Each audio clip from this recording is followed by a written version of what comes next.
micrófono, darle las gracias a todos los que se han conectado, que veo que son bastantes. Eso le da a uno como ánimo para seguir haciendo cosas. Y dejar el micrófono ya en manos del señor Iván, que va a moderar esta conversación. Y por supuesto, las gracias infinitas a Pinardi, que siempre está al pie de cañón con esta galería, ¿ok? Entonces, bueno, yo los dejo y arrancamos con esto. Bueno. Mil gracias, ¿ok? Muchas gracias. Bueno, voy a hacer una pequeña presentación sencilla de la profesora Sandra y el profesor Straca, muy rápido, pero necesaria. La profesora Sandra Pinardi es doctora en Filosofía de la Universidad Simón Bolívar, es directora de la División de Ciencias Sociales y Humanidades de la Universidad Simón Bolívar y profesora de la Universidad Católica Andrés Bello, igual que el profesor Straca. Y participó en la creación del Instituto Universitario de Estudios Superiores de Artes Plásticas Armando Reverón, del cual fue también directora. Entre los libros de Sandra está La idea moderna de obra de arte, su consolidación y su clausura, del 2010, y tantos otros ensayos, de los cuales mencionaré dos de los más recientes. Uno de ellos es La imagen, el límite animal del lenguaje, publicado el año pasado en la revista Apuntes Filosóficos, y El problema de la imagen técnica, el videoarte. Y mucho más que ojalá pueda pronto compilarse. Para mí, las reflexiones de Sandra son las más especializadas en cuanto a filosofía, imagen y arte en Venezuela. Y el profesor Tomás es investigador en historia. Me da gusto decir que estudió en el Instituto Pedagógico de Caracas. Es individuo de número de la Academia Nacional de la Historia de Venezuela y director de las maestrías en Historia de la Universidad Católica Andrés Bello. Dentro de su libro se encuentra La épica del desencanto, del 2009, y de los más recientes, La República Fragmentada, que lo tengo acá.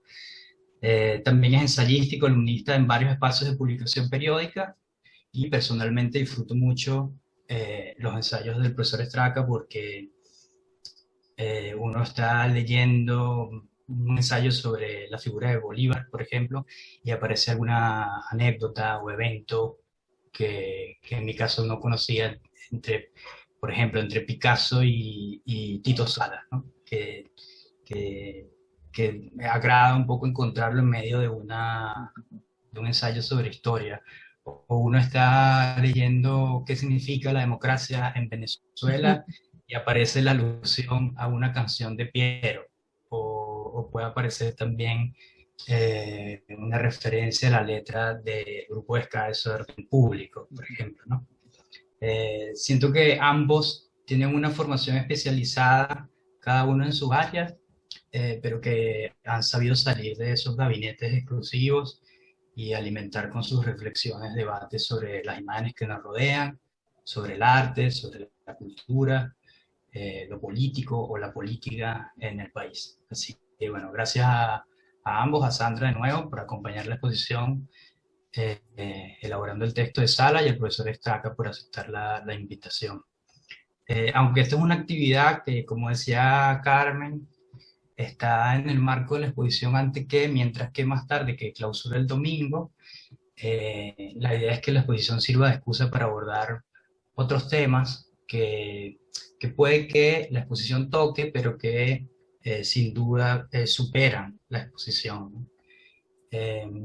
Tratando de pensar un título para la conversación, se pensó en algo como Formas visibles del tiempo de la historia. Pero sonaba, y quizás sigue sonando, muy pomposo, y pareciera que estos temas, hablar solamente de la imagen implica una carretera larguísima, asimismo hablar del tiempo, asimismo hablar de la historia o del tiempo de la historia, presenta retos teóricos, ¿no? Unas exigencias teóricas. Sin embargo, bueno, eso no impide que hoy intentemos abordarlo, y para ello tenemos al profesor Straca y la profesora Sandra, asumiendo por supuesto que a través de Zoom y hablando sobre estos temas no terminemos algo muy acabado, ¿no?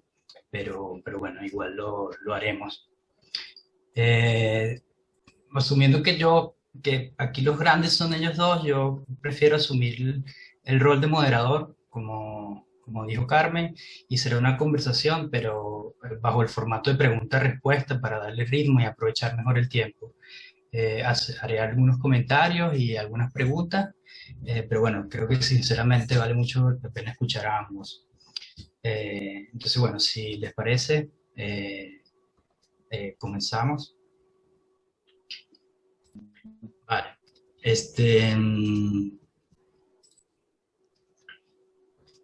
Mm, Se elaboraron como 6 tópicos, así, o preguntas, ¿no?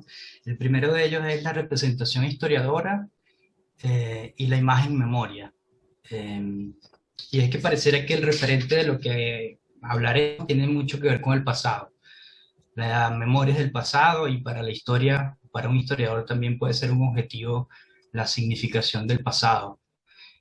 Sin embargo, toda memoria y toda historia es contemporánea en cuanto que se revisa, se analiza según las inquietudes del presente.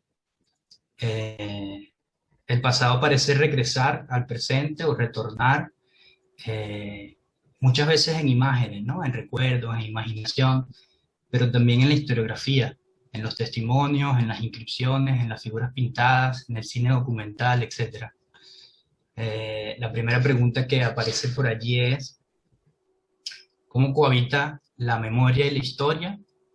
Porque se habla de repente de memoria colectiva, pero también se habla de memoria histórica, ¿no? Y qué papel puede desempeñar la imagen en ambas organización de esos recuerdos, ¿no? A ver, ¿cómo cohabitan historia y memoria, no? ¿Y qué papel puede desempeñar la imagen en ambos? Son preguntas muy complicadas, creo, todas. A ver, yo diría que, bueno, evidentemente historia y memoria están vinculadas, ¿verdad? En tanto que es un mecanismo para intentar recuperar o al menos no perder totalmente parte del pasado, ¿no? Eso no quiere decir, creo, que se retome, sino que el pasado, eso que ya ha sido, pues no es recuperable, sino más que a través de una especie de inscripción, de huella, sí, de inscripción que de alguna manera implica que ya no está presente. Es decir, me parece que toda la idea del recuerdo, de la memoria, transita siempre con ese hecho de yo traigo esto, pero esto ya no es tal, ¿no? Es decir, marcando que eso que se está recuperando, pues no es. Uno podría decir en ese sentido que en ambos espacios funcionan desde el presente, me parece a mí, esa cosa que tú decías. Ninguno de los dos es realmente una recuperación de lo que ha sido. No solo porque revisan el pasado desde los intereses y las inquietudes y los acontecimientos presentes, sino porque lo elaboran, El sea en anfitrión no me deja, términos de... no se ha dado cuenta. ¿Ah? Sí, aquí Ya me está. voy, Andy. Ajá, Entonces, No sé si, disculpen. no sé en qué No puedo, me dice el anfitrión, no me deja iniciar el video. Déjame ver si puedo. ajá. Entonces, Nada, Sandra, estabas hablando, te dejo a ti hablando. bueno, nada, estaba tratando de responder esa pregunta, ¿no? Y les comentaba que, bueno, me parece que si ambos funcionan desde el presente, porque en ninguno de los dos hay una recuperación del pasado, ¿no? Sino que, bueno, no solo se revisan desde las inquietudes que se tienen en la actualidad o las que se presentan en un momento presente, sino que se elaboran siempre como una versión. Es decir, a mí me parece que tanto la memoria como la historia tienen algo de relato, de ficción, de una cosa narrativa que no necesariamente es documental, ¿no? Sino que tiene algo como debe ser. Pero me parece en todo caso que una de las diferencias que uno podría establecer es que la memoria es como más fragmentaria, más, este, más inconexa, no responde a una secuencialidad, a un discurso, a un para qué, no funciona en búsqueda de un para qué, sino que me parece que es un entretejido que tiene que ver con problemas muy existenciales, tanto en términos de eso que llamamos memoria histórica, como en términos de lo que llamamos memoria colectiva o memoria personal.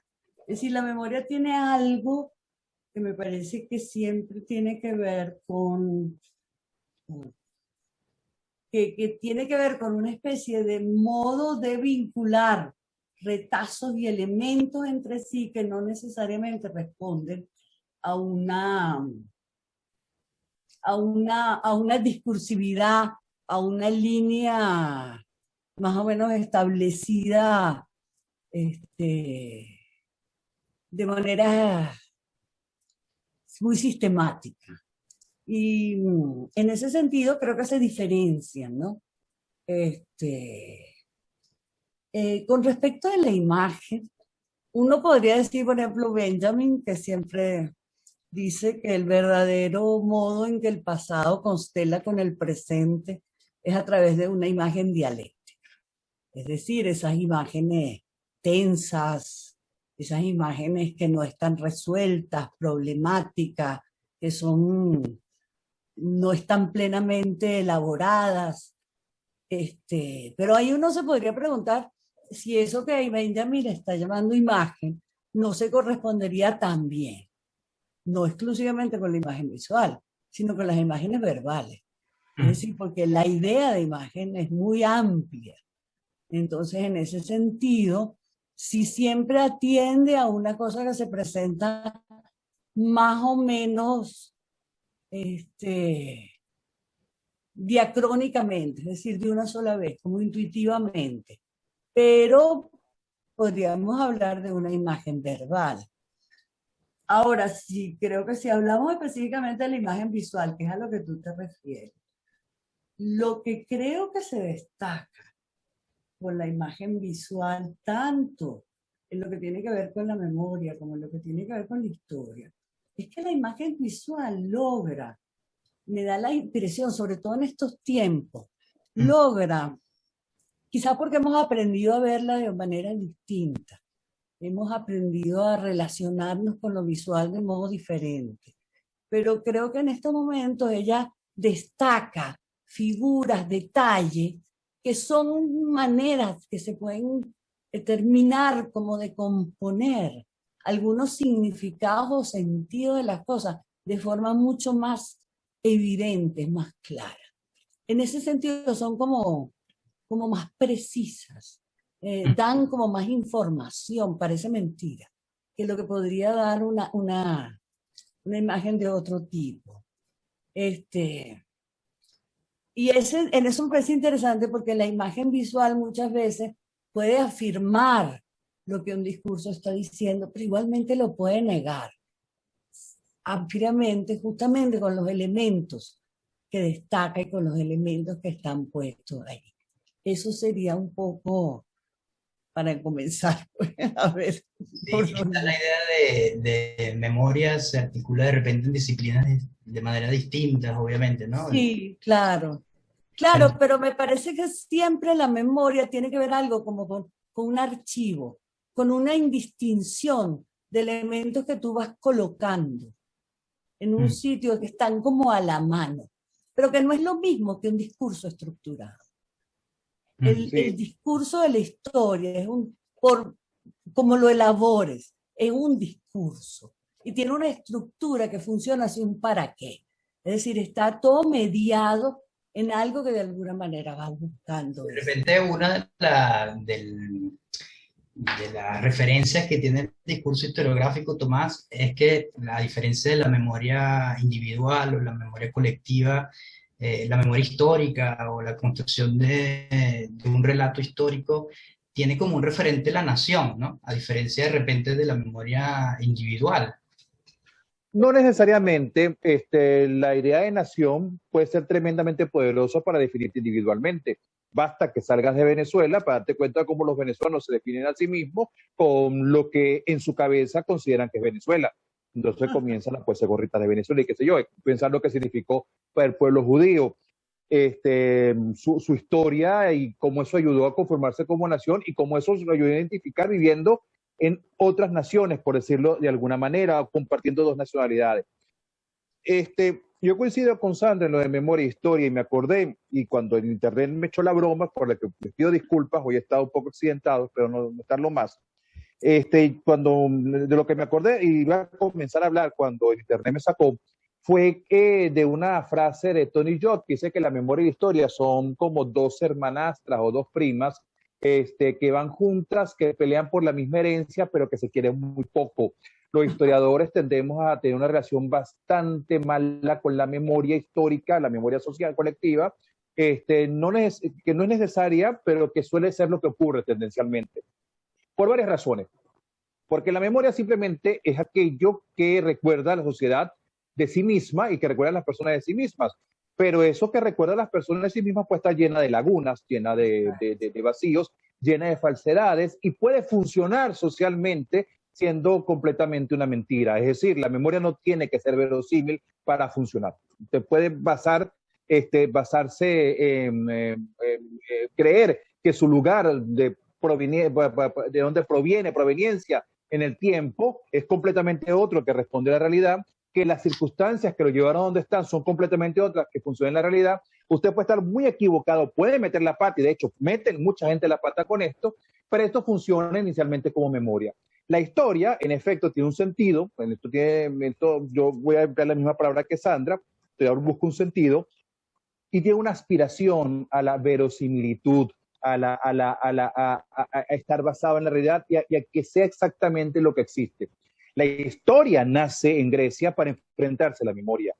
Es decir, cuando Heródoto, sobre todo Heródoto, se da cuenta que la memoria está basada en mitos, en lo que decían los logógrafos, que la mitad era mentira, la mitad era verdad, pero una definición dice, no, yo tengo que indagar a ver si es verdad. Eso es lo que significa historia.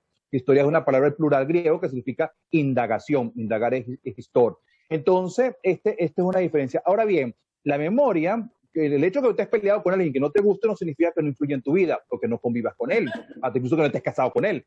Entonces, la memoria esto es como un matrimonio mal avenido, pero que no se divorcia, porque la historia influye en la memoria y viceversa. Yo estoy viendo la imagen que estás compartiendo y para ir cerrando un poco, y aquí tenemos un caso claro de cómo estos niños, creo que son unos niños, porque estoy viendo desde el celular, sí deben ser unos niños, una gente ahorita no van a poner acostadas en el salón elíptico. Están recibiendo visitas guiadas. Van para el salón elíptico y esto puede estar inserto dentro de la escolarización, donde claro, se le enseña la historia. La nación se apuntala mucho en la historia, pero no es la única que lo ha hecho. Y entonces reciben, ¿qué historia reciben allí? Bueno, la historia patria. Están viendo ahí el plafón de Carabobo y le están describiendo la batalla de Carabobo, y entonces buena parte de lo que tiene ese plafón no responde a lo que ocurrió realmente, y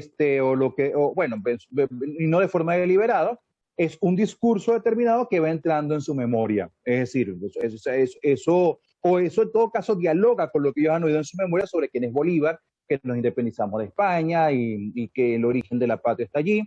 Entonces hay un diálogo donde la historia influye de alguna manera en la memoria y la memoria también influye de alguna manera en la historia. Es decir, que van juntas, pero no siempre de forma armónica. Vale, ¿cuál sería, Tomás, en el libro Épica del Desencanto señalas relaciones entre específicamente historiadores y artistas plásticos, ¿no? Esto es muy importante. Tú sabes que... Y Eduardo Blanco, con Tovar y Tito Sala y Michelena, ¿no? ¿Cuáles son esos casos específicos de duetos entre historiadores y artistas plásticos en ese sentido histórico nacional? Bueno, mira, en Venezuela lo que has nombrado, porque hay una cosa que tu pregunta tiene, para responder tengo que ir un poco más con el tema de la imagen. Las imágenes ayudan a conformar una memoria determinada, es decir, buena parte de la memoria que tú tienes de tu familia puede estar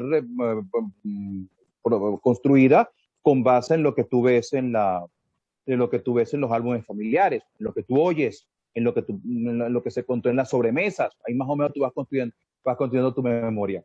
La imagen puede funcionar de dos maneras distintas. Hay una imagen que es una imagen que capta el pasado, lo reproduce, o sea, que es producto de un momento determinado. Y entonces, qué sé yo, alguien hace una pintura de un paisaje, vamos a hablar de Venezuela, Bellerman pintar el paisaje, él no estaba pensando en la historia, estaba pensando en la botánica. Pero pintaba una casa. O Pal Rosti tomaba una fotografía, estaba pensando en la botánica, en la geografía. Pero eso, 150, 180 años atrás, es un reflejo del pasado. La fotografía no está pensada necesariamente para la historia. Que los retratos más o menos, los retratos de los cuadros, sino que son simplemente que captan instantes que del pasado, y tú puedes de alguna forma asomarte al pasado, ver más o menos cómo fue el pasado por una fotografía. Pero hay otras imágenes que se crean deliberadamente para representar el pasado después de que ese pasado ocurrió, es decir, como estas pinturas heroicas que vemos acá en Carabobo, etc. Entonces, en el Salón Elíptico, entonces allí el pintor tiene que hacer, si el pintor intenta ser lo más digno posible, echa mano de un historiador, porque el pintor no es historiador, para ese tipo de arte. Todos estos pintores del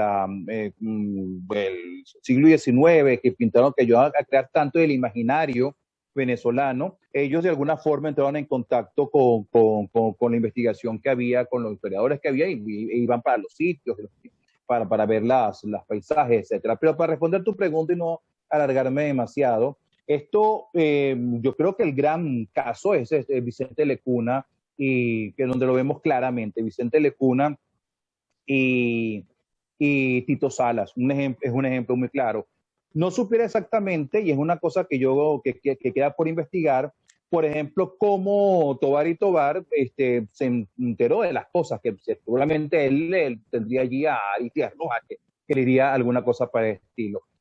Y después hay un tiempo, y después llega un momento en el cual la sociedad en Venezuela y en el mundo dejó de encargar cuadros para representar el pasado, porque bueno, eso se lo dejaba la fotografía, se lo dejaba otras cosas. Y además esa connotación que tienen estos cuadros, tiene una connotación también litúrgica, ¿no? De elevar a los altares, de glorificar, eso se dejó. Pero ahorita en Venezuela está volviendo a pasar algo de esto, todo un esfuerzo para hacer un imaginario asociado a una visión de la historia.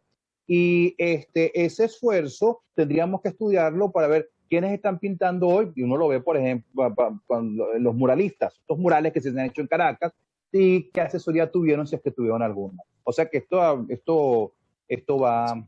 También pareciera que el medio pictórico hereda también, o el cine hereda también algo que el medio pictórico tenía, ¿no? O sea, porque uno ha visto, por ejemplo, ahora hay una serie, Carabobo, Caminos de Libertad, de La Mata, o también de Caupolicán Valle, distintas películas como Memorias de un Soldado, Bambobes, o sea, han aparecido muchas películas en relación a eso, ¿no? Pero bueno, para continuar, el otro, digamos, otra de la Pero fíjate pregunta. muy buena cosita, Iván. Por ejemplo, con lo de la imagen visual, tú te das cuenta que con una imagen visual tú puedes de alguna manera producir una versión de la historia que de alguna manera sea más, afirme ciertos elementos como prejuiciosos o no que tú quieres destacar, que es mucho más fácil que con el discurso. La imagen, digamos, tú lo ves en la manera como hacía la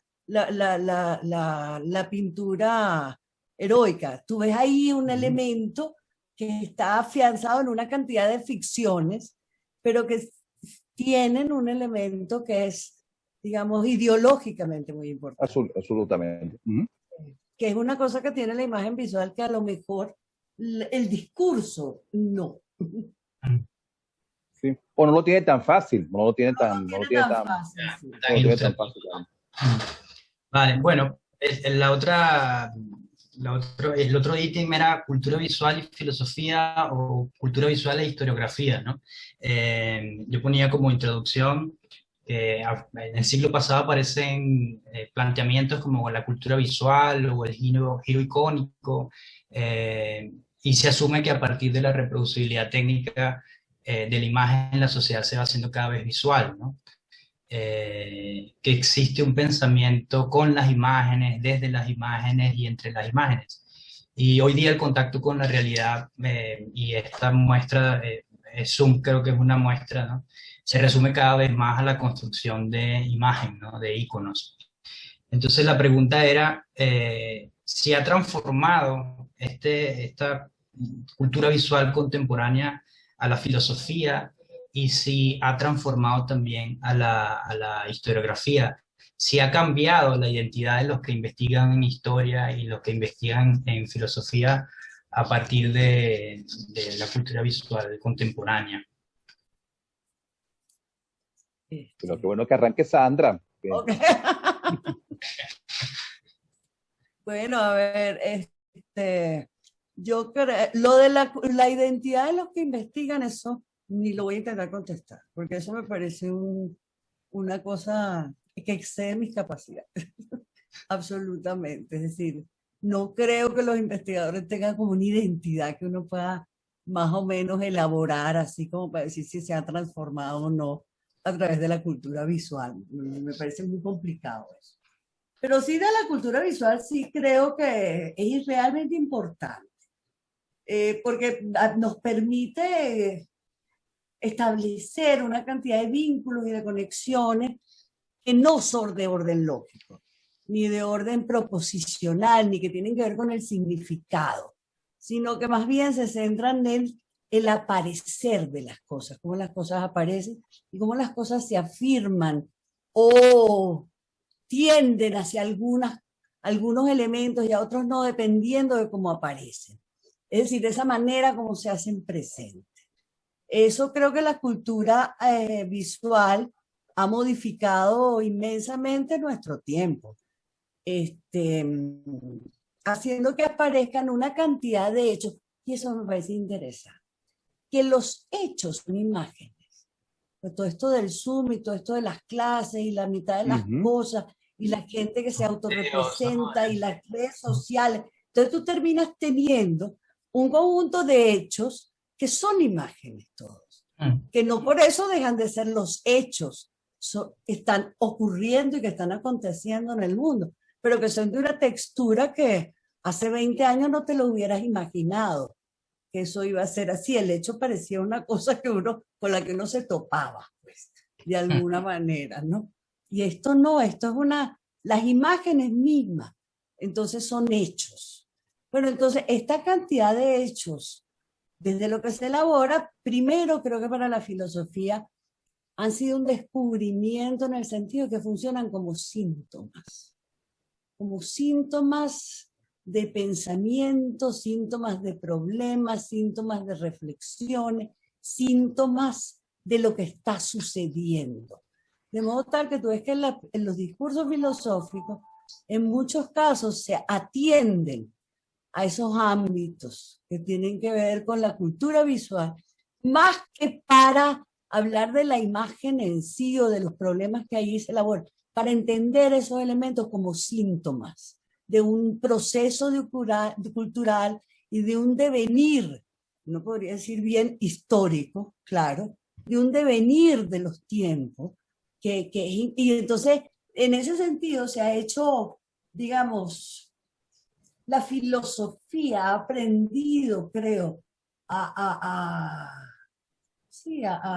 comprometerse con las cosas más ordinarias, con esas cosas que están en el mundo, porque esas cosas representan los elementos que de alguna manera funcionan como las claves con los cuales tú vas a poder elaborar tu pequeña reflexión o no acerca del mundo en el que está y de cómo va deviniendo. Por otra parte, también creo que esos hechos, que son imágenes, vuelvo, a mí eso me parece una cosa importantísima, es decir, porque hay todo un elemento de virtualidad, de inmaterialidad, que me parece llamar un hecho una cosa inmaterial es casi una contradicción de términos, pero es así, ¿no? Obligan además entonces a que uno se pregunte, como por ejemplo los límites entre la ficción y la realidad. O sea, ¿dónde está eso? ¿Cuándo es que estamos hablando de algo que es documentable, cierto, o sea, en estos tiempos? ¿Cuándo los hechos son estas imágenes muchas veces autorrepresentadas por la gente, donde la gente misma se hace presente desde la perspectiva que le gustaría? Y entonces tú ves una cantidad de cosas, tú dices, ¿dónde están los límites entre ficción y realidad ahí? O no los hay, o no nos interesa, no vivimos en un mundo donde esos límites son completamente transitables, flexibles, franqueables, pero creo que eso es unos elementos importantes que nos obligan a preguntar, ¿no? O, por ejemplo, ¿cuáles son los mecanismos de autorrepresentación? A mí eso me impresiona, que todo el mundo tiene que estar presentándose a sí mismo constantemente, como si eso fuese, como si fuese imposible ser sin esa presentación constante de sí. Entonces, ¿qué significa eso? Sin aparecer, ¿no? ¿Ah? Sin aparecer. Claro, eso es una cosa muy, muy extraña. Y por otra parte, creo que también obligan a uno que se pregunte por el papel mismo que juega lo visual en la actualidad en los regímenes, en los distintos regímenes políticos, sociales, en los cuales convivimos. Es decir, ¿cuál es el papel que tiene la representación? Es que ya no es representación. Esa presencia, esa visualidad que ya no puedo llamar representación en términos estrictos, porque ya no es tal, es como el hecho mismo en toda esta... en ese sentido, pues creo que la imagen se ha convertido en el lugar, ni siquiera en un espacio de mediación como era antes, sino que ahora es el lugar desde el que acontece el mundo y las cosas. Y eso es intensamente complejo, y por eso que creo que todo este problema de lo real, lo ficticio, el fake, todo este asunto es tan complicado, ¿no? Porque la imagen visual, entonces, que se elabora insólitamente como un discurso presencial. Es una contradicción, o es un discurso o es presencial, pero dos cosas no pueden ser, o discurre o no. Y en cambio, la imagen esta de la visualidad, que es una imagen pensada con una cantidad de afirmaciones y de elementos, y que es pensada casi en términos de un lenguaje inmensamente detallado. Entonces tú lo ves así que casi obliga a pensar definitivamente el mundo desde unos espacios pues bien distintos a los tradicionales y bien distintos a la manera, creo que son un reto en ese sentido. Sí, esa imagen hecho que uno consume por internet de cosas que están pasando en la historia contemporánea de Venezuela, y que a diferencia de repente de la imagen historiadora que acabamos de ver de claro. Tovar y Tobar, ¿no? ¿Qué piensas, Traca? Sí, lo que dice Sandra lo describe muy bien. Esto que estamos viviendo este momento, este diálogo, en circunstancias normales, o lo que habíamos entendido hasta hace poco con circunstancias normales, nos hubiese congregado a nosotros y a los que nos están oyendo en un espacio, estuviéramos en la Hacienda de la Trinidad. Exacto. Y ese fuera el hecho. Ahora, para cada uno de los participantes de este hecho, lo que queda es una imagen. De tal manera que a la hora de registrar un hecho determinado hay una diferencia importante entre la representación de un hecho, o sea, donde la imagen es la representación de un hecho, a que la imagen sea el hecho en sí mismo. Claro, y eso lo podemos ver, por ejemplo, con el desplazamiento de lo político a los medios. Ya hay hechos históricos cuyo lugar está fundamentalmente en los medios de comunicación. Por ejemplo, todo lo que todos vimos en la televisión, cuando Chávez dijo el por ahora, lo vio media Venezuela desde su casa, y aunque eso ocurrió en el entonces Museo Histórico Militar, y alguna gente realmente como hecho histórico fue su transmisión en la televisión. Y así con otra gran cantidad de cosas, lo cual facilita, potencia cosas que ya existían. O sea, lo que es un fake news, eso ya existía, o lo que es qué sé yo, todo este tipo de cosas posverdad, todo eso de alguna manera existía, pero ahora se potencia porque se multiplica, llega de una forma mucho más rápida y se le da una atribución concreta a algo a lo que se ve. En alguna ocasión yo oí a Sandra y yo a veces pienso que esto casi termina siendo algo casi teológico, porque esa virtualidad son cosas que están y que no están. Cuando yo he hecho un poquito de broma cuando en la universidad, en la católica, hay una categoría presencialidad remota. Yo decía, bueno, soy el Espíritu Santo. Entonces, es decir, esa es la providencia de Dios. Una cosa que está en todas partes y que no está y que usted no puede asir, pero que la puede ver. Entonces, pasa que antes eso es una cosa que un historiador no se preocupaba. Preguntaba a Iván al principio cómo esto afecta la historia. La historia de lo contemporáneo, de lo que estamos viendo el día de hoy, va a estar definitivamente afectada por esta realidad donde los historiadores del futuro, y estamos hablando de historiadores de repente el año que viene, necesitarán ver cómo rescatan y registran estos hechos y cómo los miden. Exacto. Por una parte. Va a haber una grabación, que al fin y al cabo es otra imagen, pero o sea, el hecho en sí mismo es la grabación.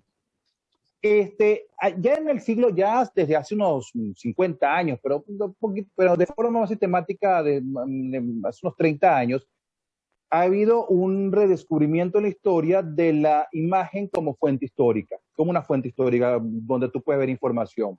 Es decir, inicialmente el historiador, a diferencia del arqueólogo, hay una diferencia, buscaba el documento, lo escrito, o sea, lo que el historiador hacía, buscaba lo escrito. Pero cada vez más nos hemos dado cuenta, sobre todo Peter Burke es el que lo ha sistematizado, que no solamente lo escrito es lo que nos puede dar información del momento que estamos estudiando. Que estudiar una fotografía, que estudiar un cuadro, que estudiar una escultura nos dice mucho de ese momento. Por ejemplo, los cuadros, volvemos a la pintura heroica. La pintura heroica probablemente nos diga más del momento en que fue pintado el cuadro que del momento que ella quiso representar. O sea, lo que fundamentalmente nos dice es cómo se lo imaginaron los hombres de la siguiente generación, inicialmente. Claro, alguno puede ser un poco más cuidadoso que otro, pero fundamentalmente nos dice esto.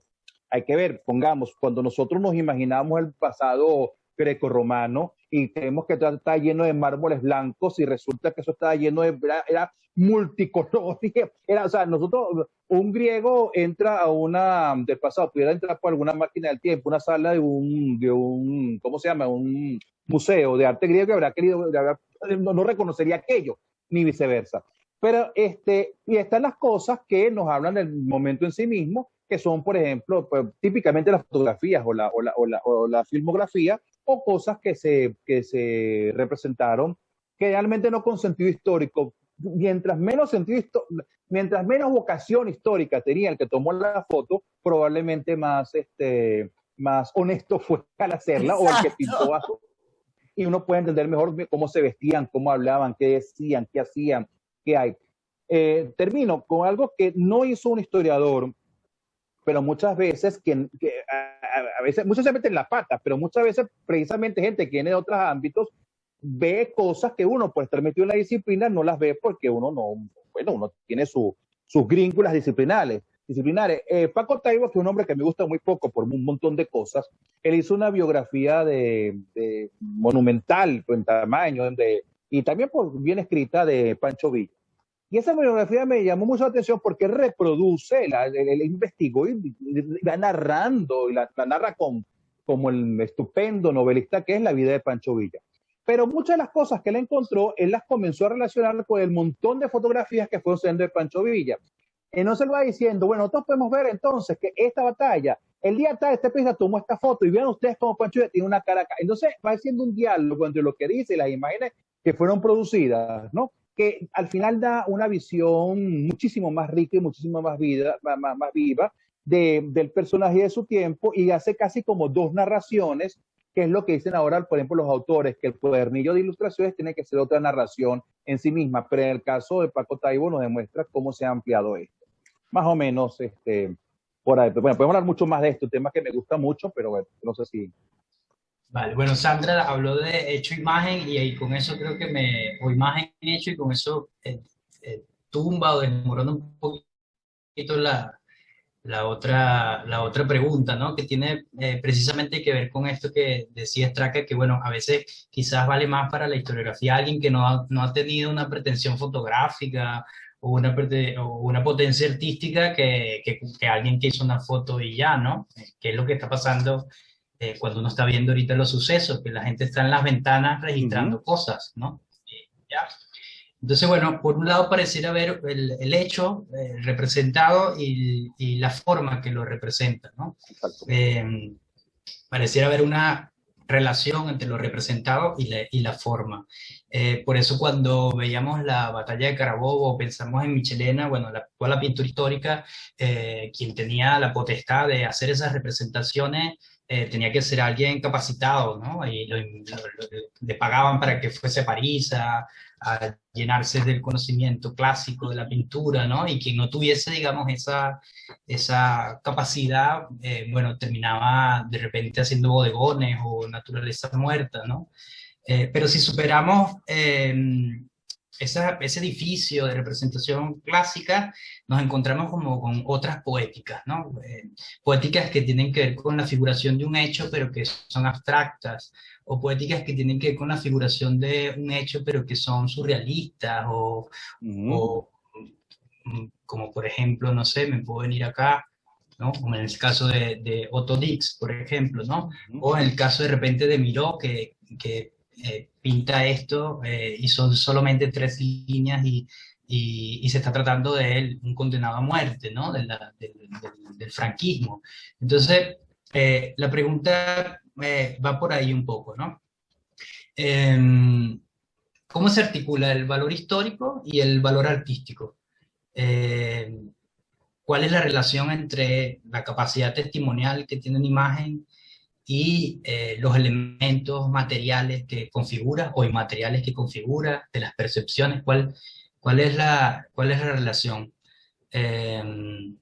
Bueno, por ahí un poco, a ver qué Tomás, decimos. te Sí, toca. sí, me toca, porque tú sabes que no siempre van de la mano. Es decir, una cosa puede tener un enorme valor histórico sin tener un valor artístico desde la perspectiva cualquiera que sea las varas con las que se mide el arte. Yo no voy a meter, de todos los refranes, el más mentiroso del mundo es aquello que de gustos y colores no han escrito los autores. Si de algo han escrito los autores de gustos y colores, y bueno, yo no voy a meterme en discusiones estéticas, sobre todo, menos con Sandra Pinardi enfrente. Entonces, hay cosas que no pueden tener un valor artístico importante, pero que puede tener un enorme valor histórico. En la fotografía tú lo puedes ver, pues es una foto que no tenga ningún valor de repente artístico, o un muy pequeño valor artístico, pero históricamente es importante. Y hay cosas, por ejemplo, hay representaciones que tienen un enorme valor artístico por una razón o por la otra. Pienso yo, por ejemplo, en la máscara funeraria de Tutankamón. Tutankamón es conocido, creo que es el faraón más conocido por la gente, sin haber hecho nada particular, pero la representación suya es tan buena y tan sustantiva que el hombre ha pasado a la historia por la calidad artística de su representación. Eso puede pasar. En el caso venezolano, voy a comentar dos cosas. Por ejemplo, la batalla de Araure fue una batalla importante, pero no tan importante así. A Vicente Lecuna se le metió en la cabeza que una batalla muy importante. Yo creo que era porque era algo que Bolívar ganó en medio de un montón de derrotas. Pero si Lecuna le dice a Tito Salas, usted tiene que pintar la batalla de Araure. Tito Salas le pregunta, ¿qué batallas pinto? Y le da una lista y se la batea a Araure. Y el cuadro de Tito Salas resulta ser de una vivacidad y logra transmitir tal cantidad de emoción que la batalla de Araure es famosa por el valor artístico del cuadro de Tito Salas, dentro de lo que uno puede entender el valor artístico de Tito Salas en términos generales. Ahora voy a poner otro caso voy a poner el caso de una fotografía, la fotografía más famosa de Venezuela, de todas, que es la de José Gregorio Hernández. En el libro El Padre Duplazo, José Gregorio Hernández, él hace una crónica de esta fotografía José Gregorio Hernández está en un congreso y haciendo un curso en Nueva York, va a regresar a Venezuela, decide comprar algunas cosas y mandarle una caja para Venezuela a la familia, se va a tomar una foto, sabemos todo esto porque la familia tiene la carta que José Gregorio Hernández le manda. Él dice que la foto, que por 3 veces echó a perder la cámara, dice José Gregorio, y casi no iba a tomar la foto, pero que finalmente el fotógrafo lo resolvió, se tomó la foto y te la manda.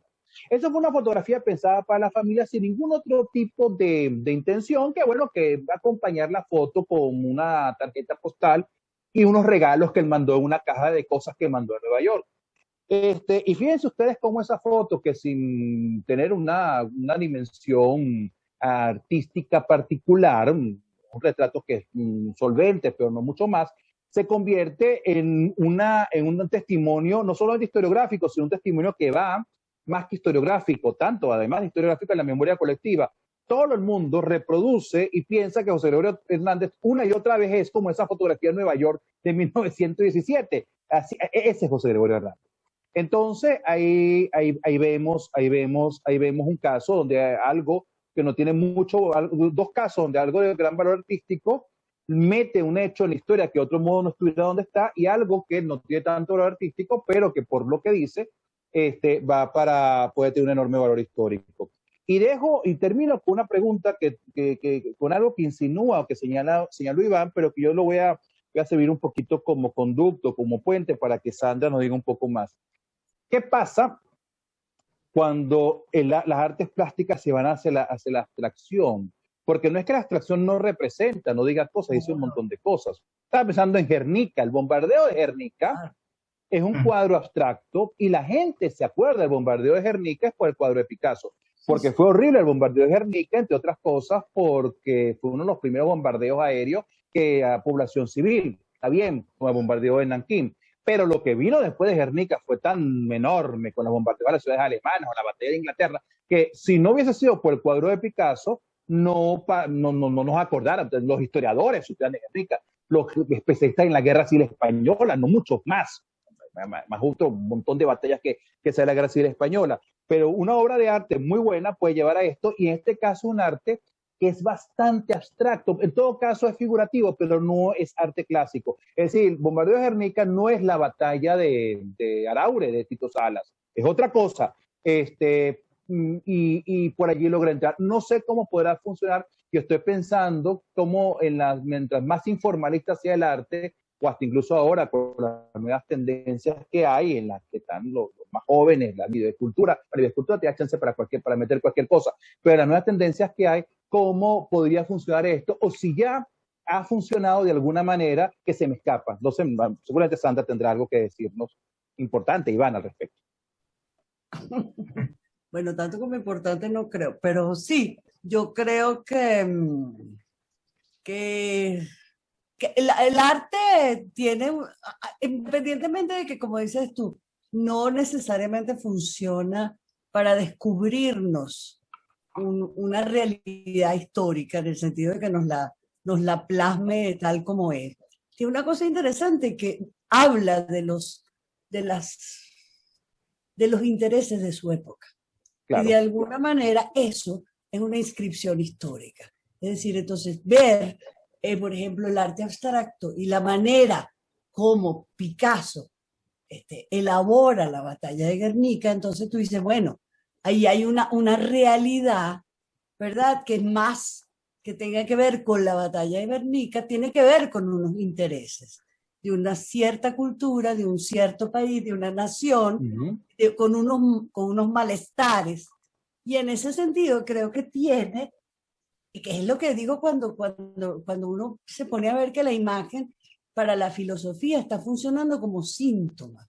Es justo, es un síntoma de una realidad que más allá de lo que figurativamente nos presente, ella misma como objeto todo, como hecho, como su modo de darse, su modo de constituirse, involucra ya una cantidad de elementos ideológicos y de significado que son importantes y que son determinantes para la cultura. En ese sentido, creo yo, que, por ejemplo, el arte abstracto nos habla de una manera de interesarse por el hombre, que no está entonces dado en los elementos figurativos, sino una cosa más espiritual o que sabemos más, que tiene que ver con la racionalidad o depende de lo que se esté mostrando. Pero es interesante porque nos habla de tiempos donde los intereses han sido completamente distintos. Y en eso la imagen es más, funciona más, la imagen tiene esa cosa que es como más inmediata. Y en ese sentido funciona como para que puedas captar esos elementos, como decía Benjamin, casi de manera inconsciente, porque ni siquiera es que te des cuenta que lo estás haciendo. Exacto. Sino que entran así como por ósmosis.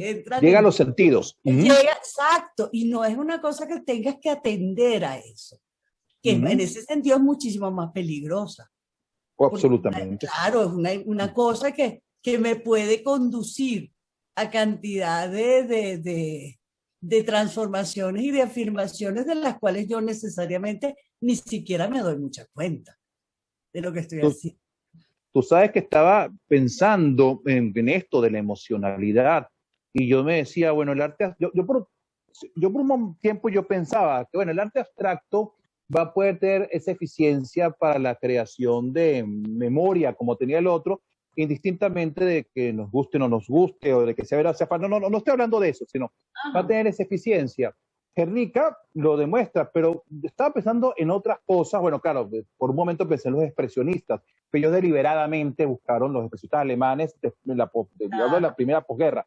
Pero estoy pensando, por ejemplo, en lo que Soto se ha representado y esto que está en el aeropuerto para los venezolanos.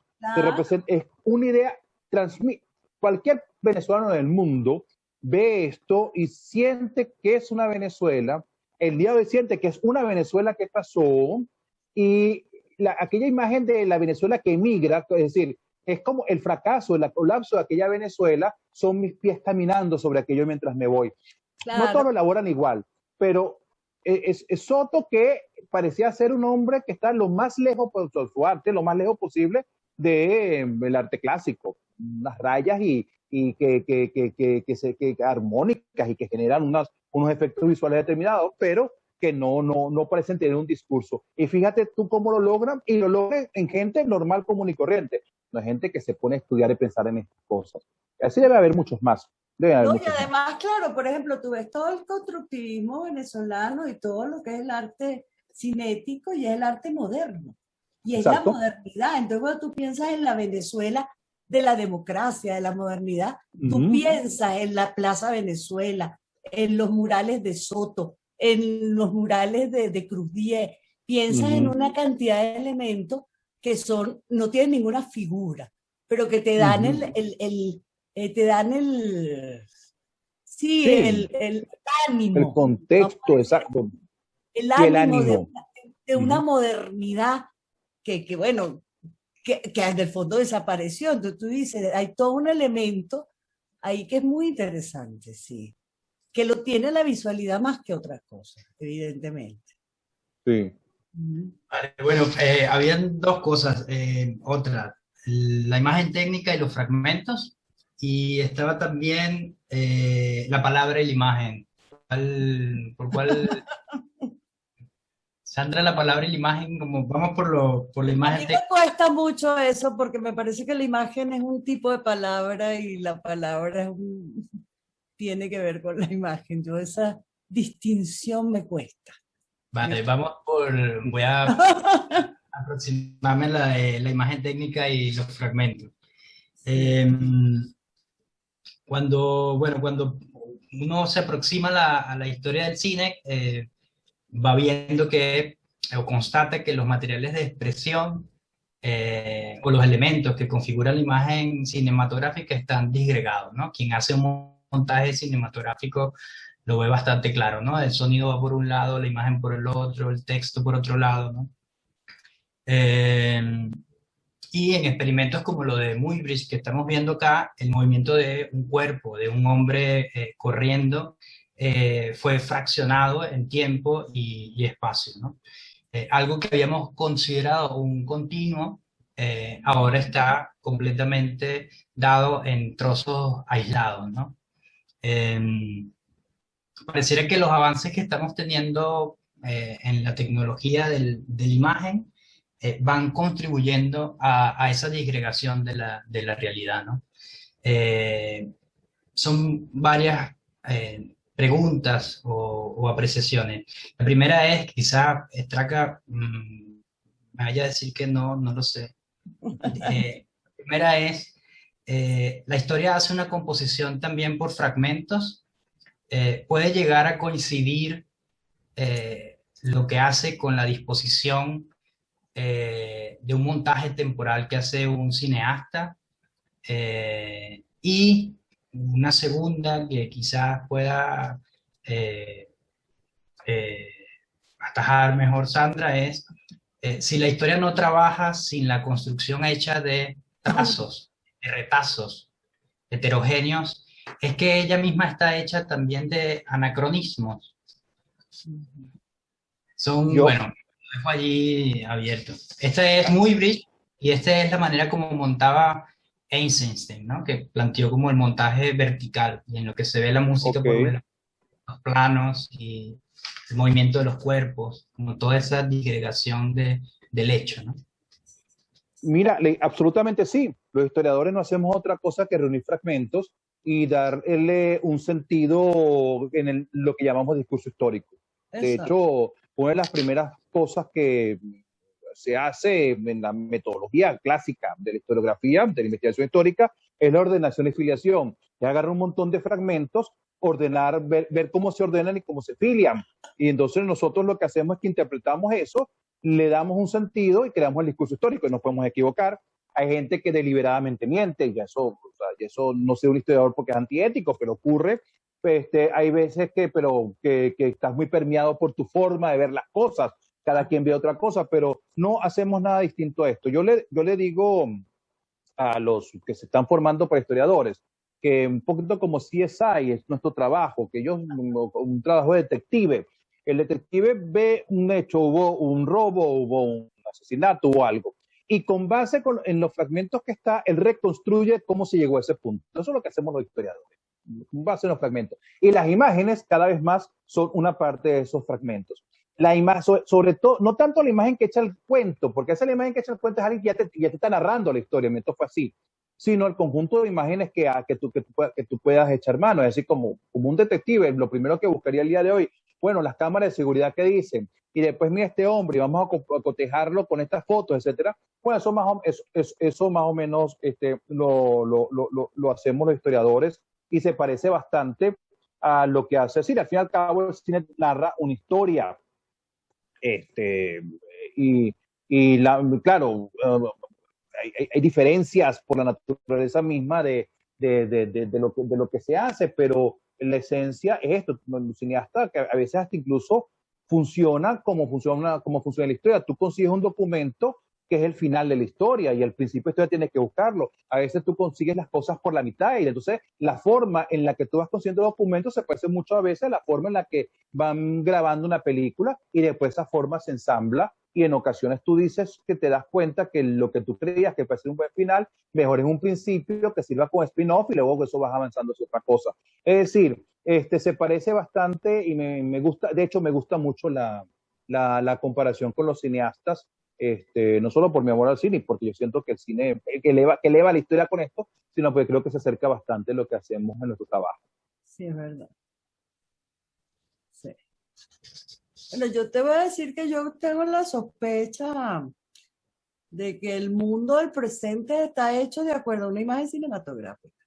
Es decir, yo ni siquiera creo que haya que influya. Yo creo que digamos, es el fundamento de los procedimientos de constitución de la realidad.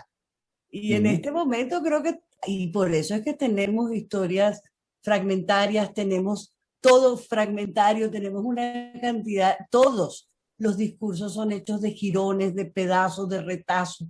Hay una gran, porque tengo la impresión de que esto de las imágenes de las imágenes técnicas se convierte en la estructura ruptura de la realidad, es lo cual es entonces, de alguna manera, eso me parece interesantísimo, porque gracias a eso también, yo creo que la experiencia humana se ha expandido, porque esa imagen involucra, y es cuando decíamos que un hecho es una imagen, eso quiere decir que tenemos muchos tipos de hechos. Entonces, nuestra capacidad de comprender el mundo se ve como con distintos niveles de realidad, con distintos niveles de ficción, con distintos niveles que tú tienes que poner a convivir y hacer. Y en ese sentido creo que el montaje resulta como la fórmula del siglo, digamos, de mitad del siglo XX en adelante. Nosotros pensamos y hacemos trabajo y discutimos y investigamos todos de alguna manera basados en el montaje, ¿no? Porque se ha expandido la experiencia, porque fíjate, ya no tenemos determinaciones espaciotemporales, estamos todos reunidos aquí, tú estás en Barcelona y aquí podría haber uno yo qué sé, en Corea. Sí, o sea, hay una cosa, no hay determinaciones temporales, se han diversificado las maneras como tenemos de entender los hechos, pero también de aprenderlos. Las fronteras entre lo real y lo imaginario a veces no son tan claras, ¿no? Entre lo visible y lo invisible, entre lo que es real, lo que es posible y lo que es imposible.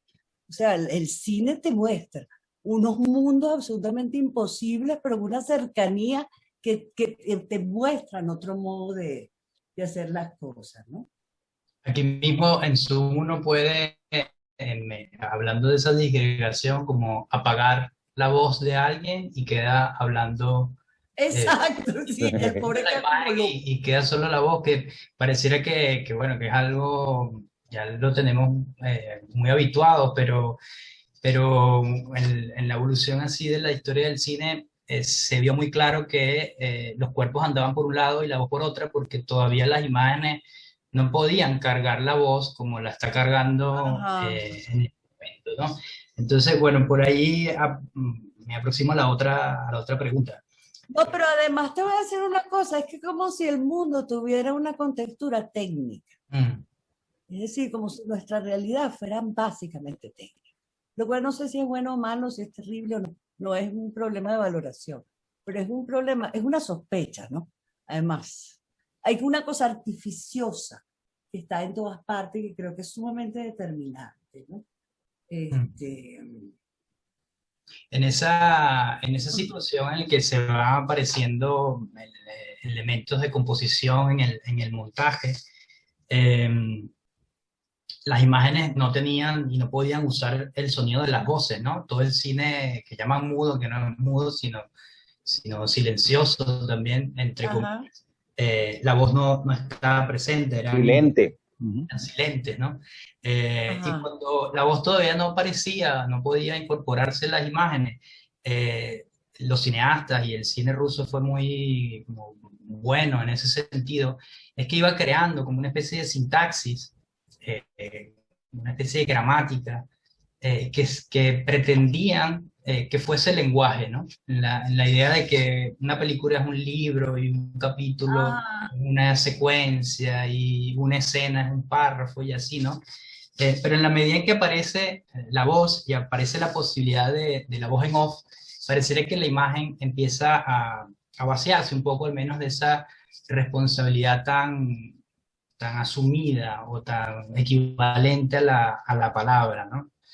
Hay una película que se las comentaba, que es Shoah, de Klaus, donde, bueno, narra episodios del nazismo, los campos de concentración, y en esa película no existen imágenes documentales, o sea, no hay una colección de imágenes que se hayan traído de ningún archivo. Sino que hay solo testimonios, solo voces de personas, que hace que precisamente se haga más evidente la ausencia de esas imágenes. Pareciera que se hubiese invertido la situación en la historia del cine, ¿no? Primero fue la imagen como muy gramatical, muy lenguaje, y con la aparición de la voz, ella se empieza a vaciar y la voz está sola, como en Schwab, y las imágenes están un poco ausentes, entre comillas, ¿no? Sobre esos hechos. Entonces, bueno, la pregunta un poco va que han pensado un poco sobre esa idea o sobre esa premisa en la que el relato de estos personajes parecía o busca hacer imaginar o hacer ver, y mientras que los íconos buscan hacer hablar, ¿no? ¿Qué piensan sobre la relación entre imagen y palabra en las representaciones de los hechos históricos, ¿no? ¿Cómo es posible que alguien eh, diga, vamos a leer este cuadro? O precisamente como decía Carmen, Carmen no, Sandra, de la, de las imágenes verbales, ¿no? Como de repente un historiador escribiendo lo que está es pintando una batalla, ¿no? ¿Cómo, cómo ven esa relación entre imagen y palabra? Imagen De visual hecho, y palabra escrita, ¿no?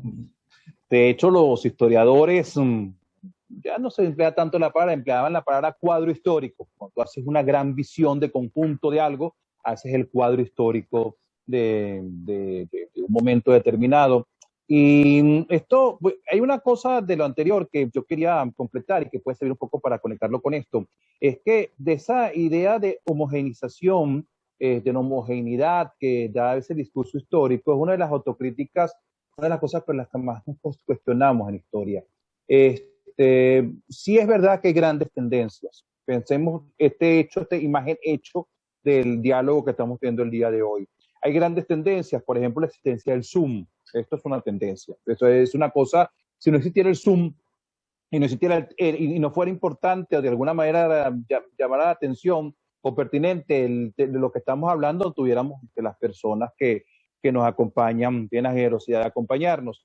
Pero al mismo tiempo, esto está ocurriendo se está viviendo y ocurriendo de muchas maneras distintas, de acuerdo a donde está cada quien.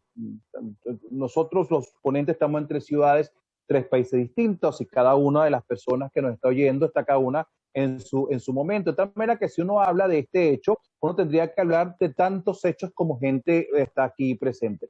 Esto ha sido más o menos así antes. O sea, son las críticas cuando, por ejemplo, se ven las historias nacionales, que hablamos de la nación. Una de las ideas de nación, que hablamos al principio de nación, uno de los problemas de la nación, que la nación tiende a crear la imagen de un colectivo que fue siempre homogéneo y que tiene un origen común, cuando normalmente no es así. La guerra de independencia, por hablar del sempiterno tema, bueno, ni se peleó, ni fue vista, ni fue vivida de la manera en la cual es descrita por la historia patria, para emplear esa categoría de historia tradicional que se usa en el mundo hispánico.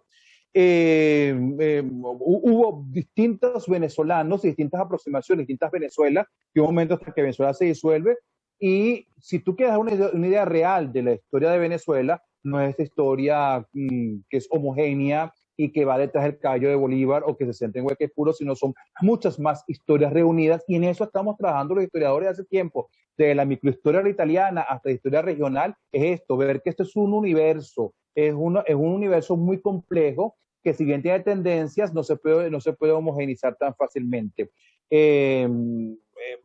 Pero a lo que vamos, una de las formas de darle homogeneidad, o los que sobre todo buscan darle homogeneidad en el pasado, en los grandes relatos históricos buscan darle homogeneidad, y los grandes relatos históricos que generan de alguna forma imagen. Claro, cuando la historia de unas bellas era parte de las bellas letras, eran las imágenes, no sé cómo le dice Sandra, las imágenes de la palabra, las imágenes que no son visuales. Eduardo Blanco, que en última instancia la inspiración de Tobar y Tobar, él va haciendo una narración, que eso hoy día no se consideraría historia, pero él va haciendo una narración que va creando imágenes en la cabeza, y permanentemente, a fuerza de metáforas y de símiles, él va con su lenguaje poético diciendo que aquello iba como un río desbocado y que Páez parecía un centauro. Claro, la gente, cuando el venezolano común tú le hablas de centauro, y piensas en Páez, pero una venezolana en 1880, probablemente el letrado sabía lo que era un centauro, un hombre casi convertido mitad hombre, mitad caballo, y entonces va creando imágenes. La historia posterior lo hará no deliberadamente, pero es que esto siempre que tú describes, de alguna forma vas creando en la imaginación de las personas algo que se forma. Entonces, una película va corriendo en la cabeza de las personas. Ahora dejo a Sandra para que... Bueno, yo te quiero decir que yo a Shoah le voy a poner lo que se le opuso en su tiempo, que fue Didi Huberman con El deber de imaginar.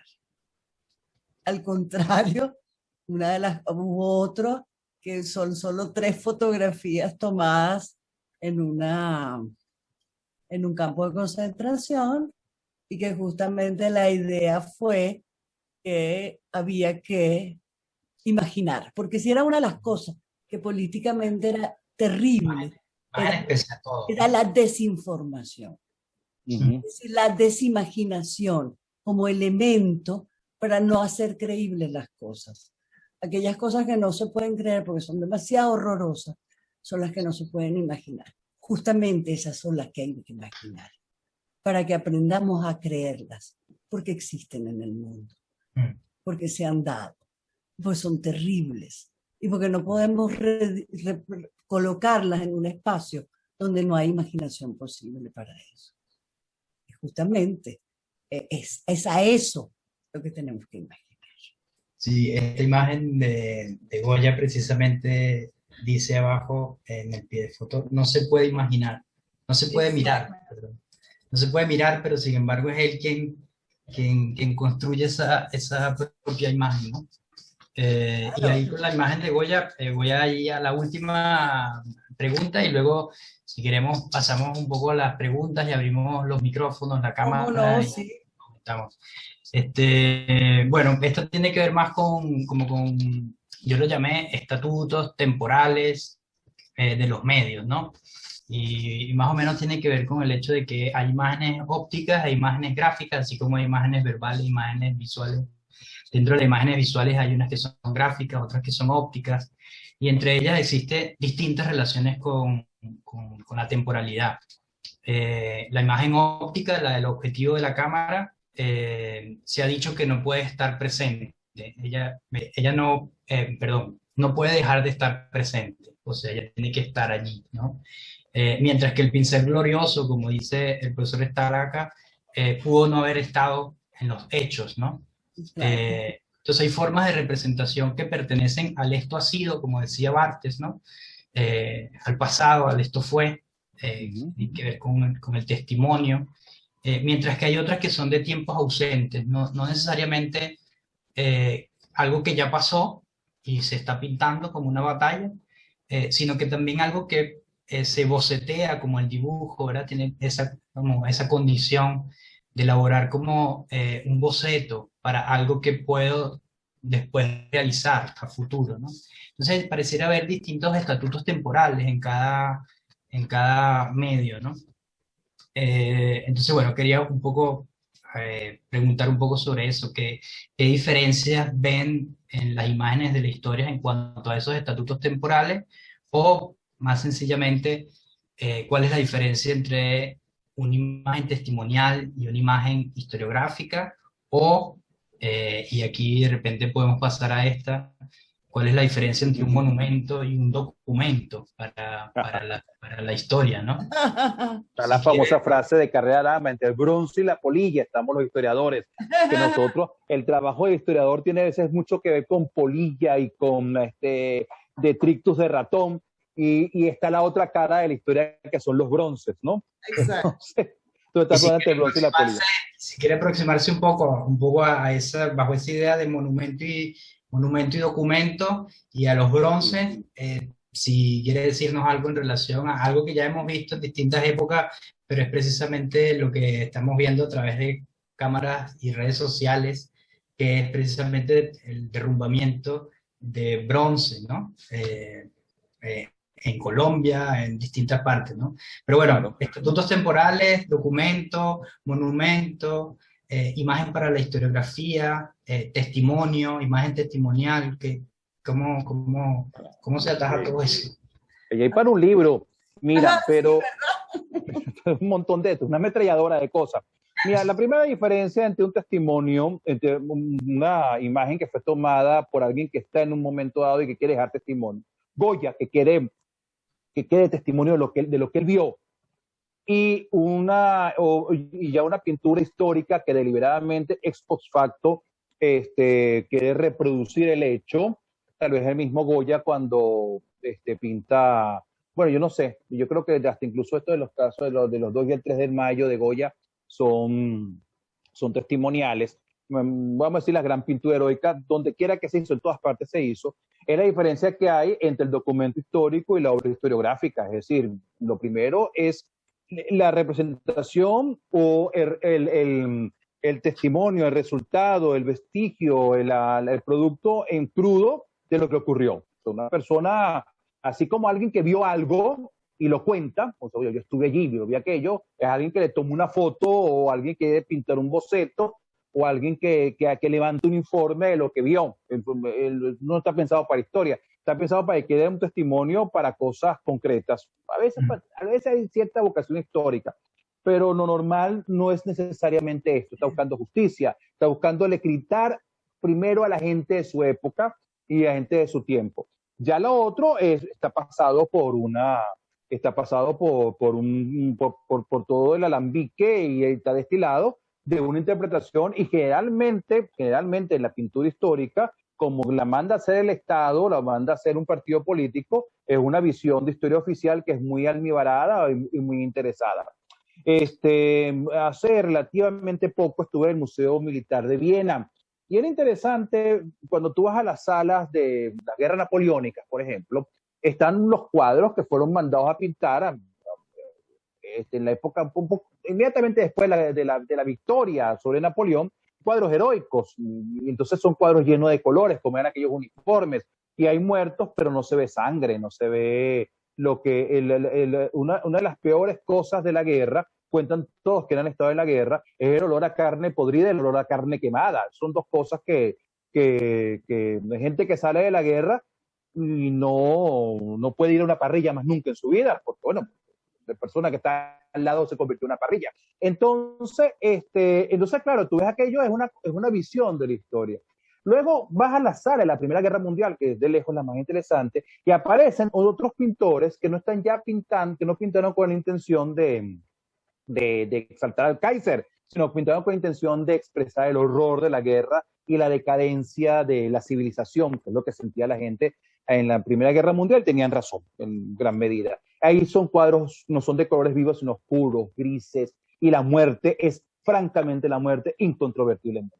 Entonces, esa diferencia entre lo que es que se acerca, el testimonio que va a acercarse más a la verdad, no siempre el monumento o no siempre el cuadro que se pinta con intención histórica quiere acercarse a la verdad. Eso no pasa con el discurso histórico del día de hoy, pero con las representaciones de la historia pasa en la representación artística de esa índole, que es distinto a una representación artística de otra.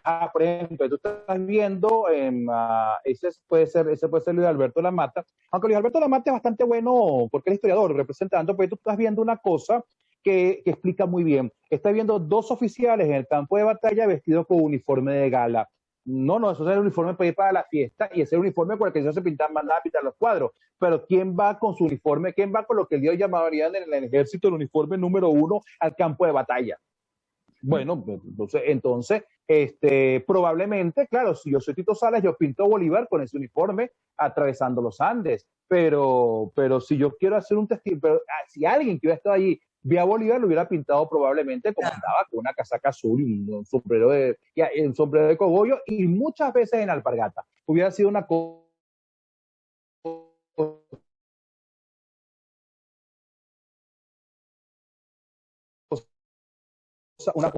son buenos monumentos. Esto que viene sobre la vida política de las estatuas, que decía que las estatuas siempre nos hablan, los monumentos de carácter histórico siempre son monumentos realmente políticos. Hay una dimensión que no hemos hablado y si la hemos nombrado de 20 formas distintas, no la hemos nombrado. Entonces parece como decía la gente con las comedias de Doris Day, ¿no? Las mil y una maneras de hablar de sexo sin nombrar. Sí. Ahí se quedó. Se quedó después de la palabra sexo. Bueno, no sé, si quieres continuar tú, Sandra, y esperemos que... Yo iba a decir más o menos lo mismo, que a mí me parece que el testimonio, el lenguaje testimonial, no es importante lo que ahí se dice o lo que se representa, sino el hecho de hacerlo. Es una cosa, es una enunciación, es decir, yo estuve aquí. Estamos hablando de las mil y una maneras de hablar de política sin nombrarla. Bueno, hubo una aparición ahí. Volví inmediatamente, es que está el celular y entró una llamada, entonces, no sé si ¿me están oyendo? Sí. Sí. Ajá. Sí, es que entró una llamada y se volvió loco el celular. Entonces, las estatuas, cuando la estatua está en el pedestal, todavía en su pedestal nos habla la estatua del poder del poder que la levantó. Y cuando la estatua cae al piso, cae al suelo, un poquillo, yo me acordaba un poquito de ese Ozymandias, ese poema de Chile que se hizo famoso por Breaking Bad, pero bueno, el poema tiene un valor. También que él decía, bueno, que él ve la estatua de Ozymandias, no me acuerdo ahorita cuál faraón al que ellos llamaban Ozymandias, normalmente lo nombramos con otro nombre, y dice, bueno, todo el poder que tuviste ahora estás en la arena. ¿Qué es lo que hace la gente cuando tumba la estatua? Lo que está tumbando es una forma de poder político. Por ejemplo, cuando tumba la estatua, pues yo hice una lista de las estatuas que se han tumbado en Venezuela en los últimos años y el chavismo tumbó esta y una que otra más, pero se han demolido 11 estatuas de Chávez en el 2011, 2017, 11 nombrado. Entonces, bueno, la gente cuando devuelve una estatua de Chávez está tratando de atacar un poder político determinado para tener una forma de contar la historia. Historia no es lo que refleja esta estatua. La historia debe ser otra alternativa que se debe narrar con otras estatuas. Y ahí vemos, y con eso digo, creo que todo lo que se puede decir de la importancia de la imagen, porque al fin y al cabo es artes plásticas, para moldear la memoria y para transmitir discursos históricos. Yo ponía, y cierro con esto el caso de Colón. Colón, esta bellísima estatua que fue en el Golfo Triste. Esta estatua de Colón, bueno, eso responde de un momento del cual hay una glorificación de nuestros orígenes latinos y el origen español y el Día de la Raza española. Y entonces pues viene otro grupo que dice, no, nuestra raza no es la raza latina, no es la raza española, que es el nombre, el origen de la palabra Día de la Raza, muy español. Esta raza es una raza que es indígena, vamos a tumbar a Colón y vamos a montar a un hueque puro que pues, ha salido. No voy a decir que de Pedro Vallenilla, de Pedro Centeno Vallenilla, porque don Pedro, aunque pintaba los tipos musculosos, él tenía mejor gusto. Sandra podrá explicarme mejor los valores artísticos de este estatua y su diferencia con don Pedro. Casi parece salido de DC Comics, ¿no? Un güey que puro que se parece a Batman o se parece a Hulk. Vamos a hablar de Marvel. Entonces, claro, al fin y al cabo no somos ni una raza ni la otra, somos otra cosa, pero son dos discursos políticos producto de dos versiones de la historia, la que se están peleando entre la estatua de Henry que se levantó, que se derribó, y la que se volvió a levantar, y que no es probable que más temprano que tarde vaya a ser cambiada por alguna otra. Claro. Bueno, yo estoy de acuerdo y creo que lo de que el testimonio no es una representación, sino ahí lo importante es el hecho de decirlo, el hecho de estar presente, el hecho de estar ahí. Y eso es lo fundamental. Lo que se diga o no se diga en el testimonio es secundario. Si es verdadero o no, si es falso, eso no tiene mucha importancia. En ese sentido, creo que la imagen testimonial no es un documento para la historia, para nada, es más bien un elemento para la memoria, en el sentido de no permitir que ciertas cosas pasen al olvido. Es decir, yo estuve ahí, pero no es un documento. Bueno, los historiadores lo convertimos en documento. O sea, después los historiadores vemos eso y lo convertimos en documento. Claro, pero no necesariamente está hecho. no es la intención. No es Y la si intención. por alguna razón esto equivoco en lo que dice, tampoco sería importante, porque lo más importante es que esté dicho ahí, y que es Exacto. una enunciación del tiempo, del lugar. Y creo que lo que tiene grandioso el testimonio es que permite la supervivencia de las cosas. Ujú. O sea, no ni siquiera sino el hecho de que las cosas sigan, entren al espacio de lo histórico en el sentido al espacio de la cultura, al espacio de lo que se mantiene en el tiempo. Y en ese sentido van constituyendo cultura, ¿no? Eso me parece que es lo fundamental. Pero no creo que el testimonio sea un elemento que tenga que ver con la imagen historiográfica en sí. Por el contrario, la imagen historiográfica tiene más bien esa cosa ideológica, política, como decía Tomás, que creo que es fundamental. Es decir, y en eso la imagen es muy capaz, es más capaz creo que la palabra, para mostrarlo sin que tú ni siquiera te des cuenta, sino que casi inconscientemente poseas eso, ¿no? Y eso por una parte. Por otra parte, creo que, bueno, para mí, creo que en eso del monumento, evidentemente el monumento tiene una función casi que cultural. Es decir, está pensado como para algo, para lo que darle culto.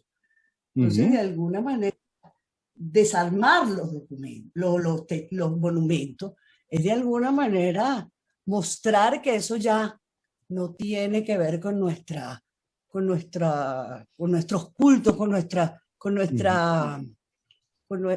aquello que nos llama la atención, con aquello que de alguna manera nos hace sentir bien, ¿no? Y en ese sentido, por el contrario, creo que el documento es un elemento que está lleno de datos y de fuentes y de espacios de reflexión, y sea porque es verdadero, sea porque no lo es, sea porque es acertado o no, pero el documento es justamente el elemento que te sirve para la reflexión. En cambio, el monumento es una cosa que es inaccesible y que está pensado justamente para ser inaccesible, para que tú no puedas a eso en ningún momento establecerle un espacio de crítica, sino simplemente verlo como aquello que debe ser una guía, una cosa por el estilo. Ahora es interesante porque en Caracas es verdad que en muchas ocasiones se han visto estas confrontaciones con respecto a distintos tipos de monumentos, donde tú ves confrontaciones que son interesantes, porque son confrontaciones de la cultura toda. Por ejemplo, en algún momento, yo no sé si se acuerdan que la Avenida Bolívar estaba como dividida y tenía un mural que era un mural cinético y un mural que era un mural absolutamente figurativo. Entonces, uno al oeste y otro al este. Entonces tú veías una cosa así como tan francamente evidente de lo que estaba sucediendo en el país en estas dos imágenes confrontadas, que los dos son una suerte de monumentos. Pero entonces había una especie de monumento a la modernidad hacia el lado del este y una especie de monumento a otro tipo de cultura hacia el lado del oeste. Y eso era sumamente interesante, ¿no? Me parece. Y en ese sentido, igual pasa con el monumento a Colón. En el momento en que lo tumbaron y pusieron, ese tipo de cosas son sumamente, muestran, son síntomas, es increíble, de cómo va funcionando y de cuáles son los conflictos que nos mueven como cultura. Bueno, más o menos. Vale, no sé si quedan un poco más de 20 minutos, si hay algunas preguntas o alguien Sí. quiere, ajá, ¿quién está por ahí que quiera de repente participar, decirnos algo o hacer alguna pregunta, comentarios? A mí me gustaría preguntarle algo a Sandra, pero no sé si mi conexión me permita. Escuchamos. Tiene que ver como con algunas cosas que se dijeron antes acerca de, por ejemplo, cómo la pintura en algunos momentos era narración épica de escenas históricas, y luego se habló también, por ejemplo, de la pintura en el caso de Guernica, que podía quizás representar bien lo que era un sentimiento de la tragedia que se vivió en Guernica, a pesar de que no fue tan importante como batalla, ¿no? Esto lo estoy evidentemente agarrando con pinzas. Entonces, yo lo que me preguntaba era, claro, en las dos épocas hay dos maneras diferentes de abordar el hecho pictórico, porque en el primero no se entendía la pintura, esto es lo que creo, como un relato inmediato del momento, ¿no? No es una narración histórica, es un enaltecimiento de la memoria, de aspectos que se quieran rescatar. Pero recordaba cómo, por ejemplo, la idea de la muerte de Marat, el cuadro de David. Fue como una especie de... dividió o dio un inicio a la manera de abordar también la pintura, porque a pesar de que él no lo hizo de modo inmediato, justo al haber, después del asesinato de Marat, sí que fue una de las primeras veces en la que la pintura narra un hecho que para la sociedad de ese momento, o para la contemporaneidad de ese momento, fue altamente perturbador, ¿no? Okay. Pero luego pensaba que si era por la misma condición de los hechos históricos, que no había necesidad que fuesen las imágenes las que suplieran ese estremecimiento, porque ya era vivido de cierta manera por la cultura o la sociedad ese hecho. Pensaba, Sandra, por ejemplo, en la idea de la guerra, y yo ahora estoy mezclando un poco nuestras clases con la idea de la experiencia empobrecida de Benjamin, pero pensaba que quizás la imagen cambió a raíz del tipo de experiencia que se empezó a tener. Es decir, las guerras antes, así como el cuadro no narraba exactamente lo que era la guerra en su momento, también es cierto que la guerra no era una guerra que afectaba a las personas en su casa, aún así era como altamente determinante. Y luego la experiencia era talmente devastadora que no había manera de traducir esa experiencia en palabras. Y entonces la imagen cambia también, ¿no? Y en algún momento tú decías que la imagen pasó de ser mediadora, lo que fue en algún momento al principio la imagen fotográfica o digamos la imagen técnica, para pasar a hacer algo más ahora, ¿no? Y me preguntaba si eso tenía que ver también como resultado de los hechos históricos, o es la imagen la que ha cambiado esa misma condición de cómo es percibido el hecho. No sé si estoy siendo muy confusa en mi manera de explicar. Me preguntaba era, ¿qué pasa entonces ahí con la imagen? Es como preguntarse qué fue primero el huevo o la gallina, pero... y eso es complicado. Okay. Es como muy complicado preguntarse qué fue primero el huevo y la gallina.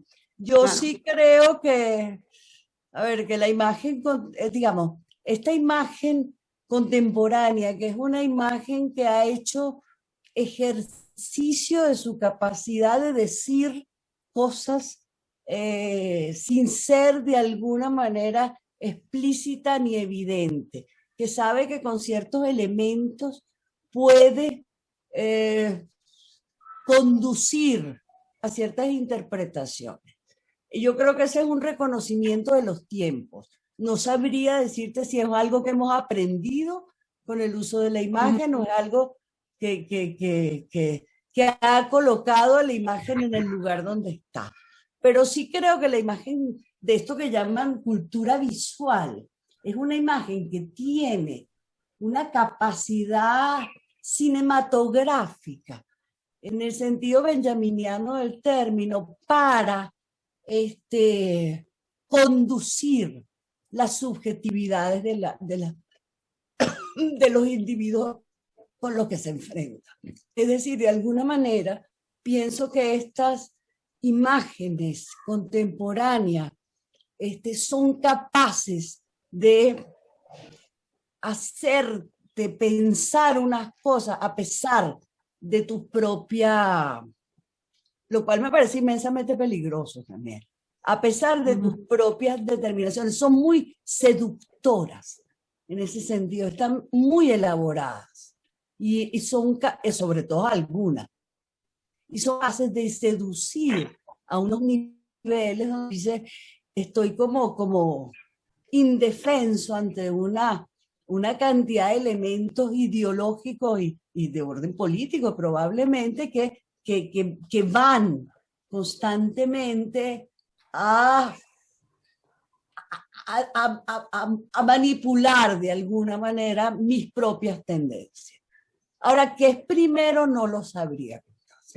La pregunta no fue para mí, pero yo creo que me atrevo a agregar un par de cosas. Yo creo que cambiaron las dos cosas. Cambió la visión de la guerra y cambió la visión del arte. Es decir, la guerra tiene una visión extremadamente positiva, optimista. Tú ves la batalla de Carabobo, tú ves cualquier cuadro de los de David y es un llamado a ir a la guerra. El arte y esa visión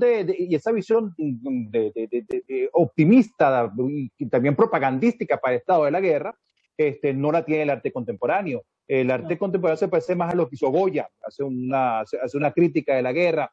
Y hay otra cosa, el arte contemporáneo se dio cuenta que estas imágenes de los cuadros así clásicos, de la pintura clásica, que intentaban ser muy fieles, reflejo de la realidad, eran tremendamente mentirosas, eran un falseamiento completo de la realidad. Que eso no es la realidad y eso no transmite lo que de verdad es la guerra. La guerra es otra cosa, o sea, cambia la visión de la guerra y cambia la visión del arte. De otra manera, voy a poder expresar de una forma más clara la guerra. El bombardeo de Guernica se parece más, la guerra se parece más a lo que uno siente en la guerra, el sentido se parece más a lo que uno siente cuando ve Guernica, a lo que uno siente cuando ve, qué sé yo, a Napoleón en Austerlitz. Entonces, hay una combinación de las dos cosas. En realidad lo que me refería era que esa experiencia no fue, o sea, nosotros la podemos percibir y nosotros nos podemos vincular con esa experiencia de guerra a través de la imagen. Nosotros no, así como nosotros ni nos vinculamos con la idea de la guerra a través de las pinturas, ni nos podemos vincular porque no la hemos sentido, tampoco la guerra en nuestra piel, sino la vemos a través de la imagen. Así como también lo hicieron ellos, la percibimos de manera diferente, pero esa experiencia se da a través de la imagen. No es una experiencia vivida. A eso me refería. Entonces, y ahora porque la imagen tiene esta capacidad, Constanza, la imagen tiene la capacidad de golpear, yo no sé cómo decir la palabra, tiene la capacidad sí, tiene la capacidad sí, no sé, es como de golpear subjetivamente y de alguna manera te obliga quizás a reconocer cosas que no reconocerías en el puro discurso. Sí. En ese sentido es muy poderosa. Por eso está donde está en estos momentos. Yo no sé si ustedes han visto, porque no la estamos pensando como representación, en el sentido estricto. Sino yo no sé si sería bueno que Iván ir avanzando hacia otras preguntas de repente, que hagan varias preguntas en tiempo más corto y nosotros respondamos al final. Quedan ya 10, 15 minutos y Óscar Abraham quería algo también. ¿Aló, me escuchan? Sí, perfecto. Yo escuché al profesor Tomás Straka y me interesó mucho cuando él habla sobre la representación histórica no siempre busca la verdad. Y colocaba el ejemplo de la mata con los trajes de gala en las batallas. Entonces, la pregunta es, ¿cuándo algo falso se instala como verdad y qué hace el historiador en ese sentido? Tiene que denunciarlo. Cuando dije la representación histórica es en los cuadros que quieren hacer un cuadro historiográfico tradicionales, ¿no? La historia busca la verdad siempre, pero en los cuadros digamos que de temas históricos mandados a hacer por el Estado, no responden tanto a lo que la historia en sí misma diga como ciencia, como disciplina, como a los discursos políticos de la historia oficial, que son instrumentales y son manipulados. Entonces los Bueno, historiadores tenemos que denunciar esto. bueno, Decir, bueno, no. pensaba en los últimos 20 años que en determinados contextos, cuando se trata de instaurar cierta verdad, pero que es falsa, cómo Sí, se sí, que aborda? se trata bueno, la historia desde Heródoto para acá, la labor del historiador es de señalar, sepa el grano de la paja. De los historiadores no tenemos otra cosa que decir. Aquí esto de la mata, yo no sé si fue una intención deliberada, es una mentira o simplemente él se dejó seducir por la memoria. Al fin y al cabo está grabando una serie para la televisión. Tienes que decirlo.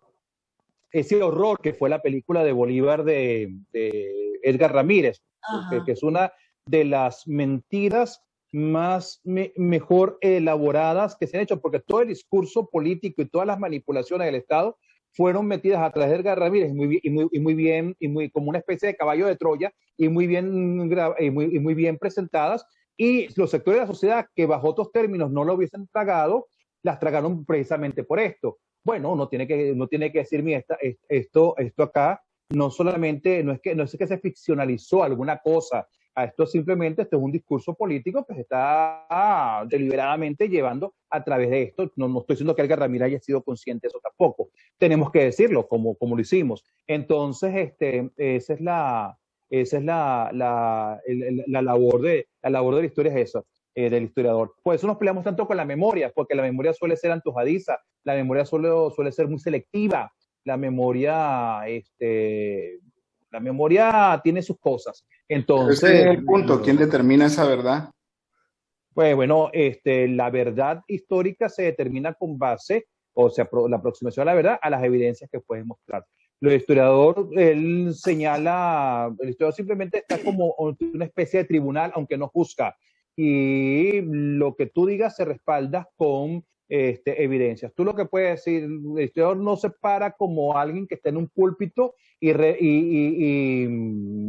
difunde una verdad revelada. Eso no es la función de historiador. El historiador dice, con base en estas evidencias hemos llegado a estas conclusiones, dejándole al resto de la sociedad la posibilidad de que ella misma examine las evidencias y ella misma vea cómo llega a esas conclusiones y se establezca un diálogo. Gracias. Bien. Bueno, se cumplieron, faltan 5 minutos. Yo creo que si alguno de los dos quiere decir algo o cualquier otra persona, y ya para ir concluyendo, pues cerrar. Si Bueno, no, muchas gracias. gracias y ya está. Muchas gracias por la invitación. Ha sido una conversación muy, muy agradable, muy interesante. Eso Sí. creo que es importante. Yo también no puedo disculpa. Ujú. No, que yo no puedo sino agradecer. Bueno, primero pedir disculpas que mi computadora primero y después el internet me jugó una mala pasada, aunque por estar haciendo otras cosas debía haberlo también una dimensión mía culpa. Debía haberme incorporado 15 minutos antes, como me dijo Iván, y no haberlo intentado 5 minutos antes. Entonces cayó lo que cayó. Agradecer no solamente esta conversación que he disfrutado muchísimo, y ojalá que el público, si no lo disfrutó tanto como nosotros, por lo menos se haya llevado algunas ideas interesantes para reflexionar, para pensar, para llegar a sus conclusiones. Y celebrar también en general que existen iniciativas como esta y que van haciendo estas cosas. Y bueno, nada, ojalá este diálogo continúe con nosotros y con mucha otra gente más, tanto en estos términos formales como en términos más informales. Bueno, muchas gracias, Tomás, muchas gracias, Sandra, y Muchas gracias a ti, muchas gracias. veremos Tomás. Muchas gracias a la Hacienda y a Carmen Araujo. a Carmen, y por ahí veo muchos amigos, Marilí, Sí. Elgama, Seina, Manuel Eduardo, Carlos. Entonces, bueno, salud para ellos también. Chao. Chao. Vamos. Salud. Chao.